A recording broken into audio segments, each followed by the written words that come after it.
Hi students, आप लोगों को लास्ट वाले लेक्चर में हमने बताया था कि थीटा के मान को हम कैसे निकालेंगे। जैसे साइन 30 का मान निकालने के लिए हमने बताया था, tan 30 का मान निकालने के लिए बताया था, cot 60 का मान निकालने के लिए बताया था। आज सबको हमने बताया था आपको। तो त्रिकोणमिति का जो क्वेश्चन हल करने के लिए आपको कुछ बेसिक ज्ञान की आवश्यकता होती है। तो आइए देखते हैं कि वो कैसे हम मतलब क्वेश्चन को सॉल्व करेंगे और वे कौन कौन से फार्मूले हैं, जो बेसिक कुछ तकनीकें हैं, वो कौन कौन सी तकनीकें हैं जो आपको क्वेश्चन सॉल्व करने में जो है सहायता देंगी। तो आइए हम थोड़ा सा बेसिक जानकारी जो है उस पर इकट्ठा करते हैं।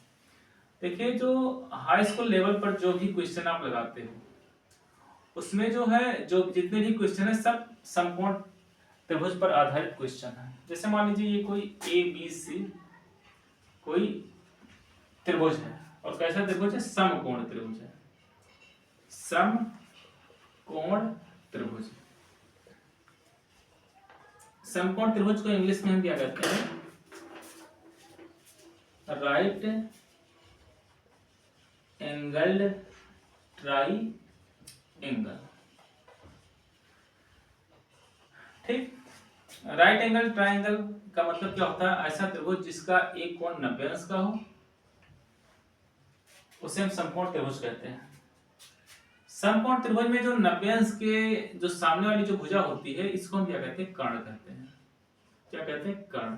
और इस कर्ण को हम त्रिकोणमिति में हम के अक्षर से लिखते हैं।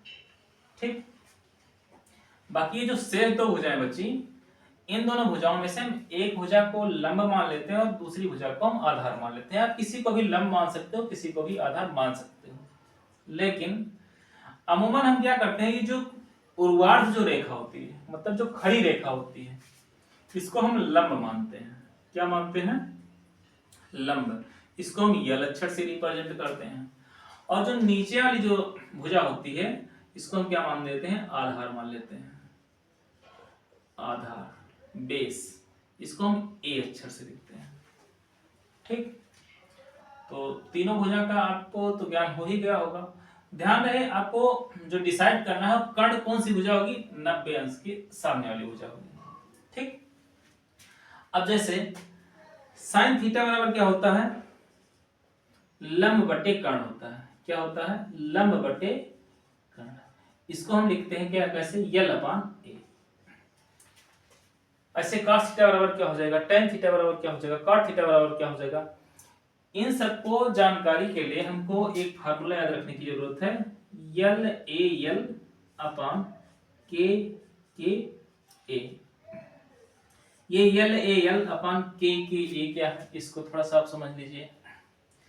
देखिए, जब भी हम इन त्रिकोणमितीय अनुपातों को जब भी हम लिखेंगे तो इसे हमने लिखा साइन थीटा, उसके बाद में हम क्या लिखेंगे, कॉस थीटा लिखेंगे, उसके बाद tan थीटा लिखेंगे, उसके बाद cot थीटा लिखेंगे, उसके बाद sec थीटा लिखेंगे, उसके बाद cosec थीटा लिखेंगे। ठीक, ये क्रम आपको याद रखना है, sin cos tan cot sec cosec, sin cos tan cot sec cosec। अब ये क्रम हम आपको इसलिए लिखवा रहे हैं ताकि ये फार्मूला आप आसानी से अप्लाई करवा सको। जैसे साइन थीटा बराबर हमने कहा कि क्या हो जाएगा, लंब बटे कर्ण। ऐसे अगर हमको cos थीटा का मान लिखना हो तो हम क्या लिखेंगे, आधार बटे कर्ण। क्या लिखेंगे, आधार बटे कर्ण। ऐसे tan थीटा की जो वैल्यू हमको लिखनी होगी तो हम क्या लिखेंगे, लंब बटे आधार, लंब बटे आधार। ठीक, अब अगर हमको cot थीटा की वैल्यू निकालनी है, लिखनी है, तो हम क्या लिखेंगे, आधार बटे लंब। इधर से लिखते आएंगे, आधार बटे लंब। ऐसे sec थीटा की वैल्यू अगर हमको लिखनी है तो हम क्या लिखेंगे, कर्ण बटे आधार, कर्ण बटे आधार। ऐसे कोसेक थीटा की वैल्यू अगर हमको लिखनी है तो हम क्या लिखेंगे, कर्ण बटे लंब।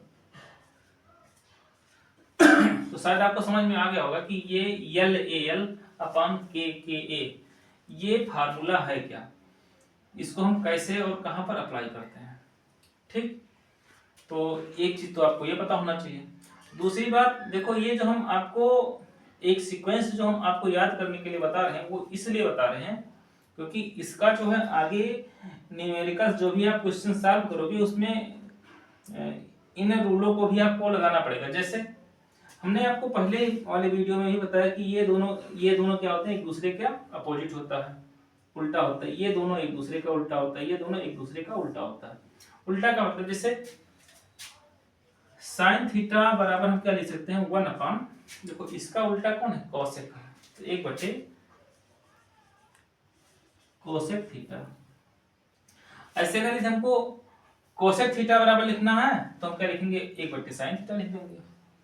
ऐसे अगर यदि हमको कॉस थीटा बराबर, कॉस का उल्टा क्या है, सेक होता है, तो हम लिखेंगे इसको 1 अपॉन सेक थीटा।